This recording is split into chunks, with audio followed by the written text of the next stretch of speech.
Blessed day po mga kapatid, sisters and brothers dyan sa PWD Fellowship. Ako po si Pastor Jomar and I just want to testify yung goodness and yung grace ng Lord. Nung ako po ay wala pa sa Panginoon, hindi pa binabago ng Panginoon at namumuhay pa sa mga makamundong bagay, ako po ay sobrang mabisyo. Nasubukan ko pong manigarilyo, magmariwana, mag-inom ng sky is the limit. Subukan ko rin po na gumamit ng mga pinagbabawal na gamot, pero ako po ay nagpapasalamat ngayon sa Panginoon. Hanggat ako po ay binago niya dahil sa kanyang kagandahang loob.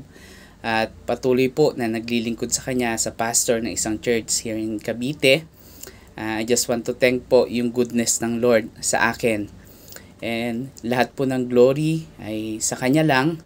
At tunay nga po na walang ibang makapagpababago sa akin doon sa dati kong buhay na dating mabisyo. Sabi ko nga po noon, ang magiging direksyon na lamang ng aking buhay o patutunguhan, it's either sa sementeryo o sa kulungan. Pero salamat po sa goodness ng Lord. Salamat po sa kanyang grace.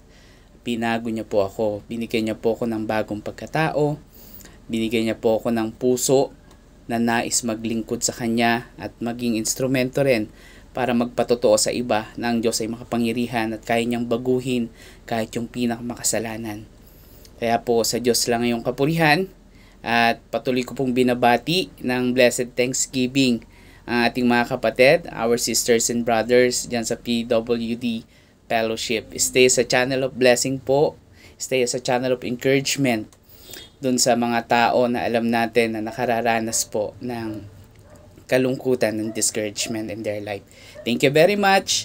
God bless po. Solid Deo Gloria po.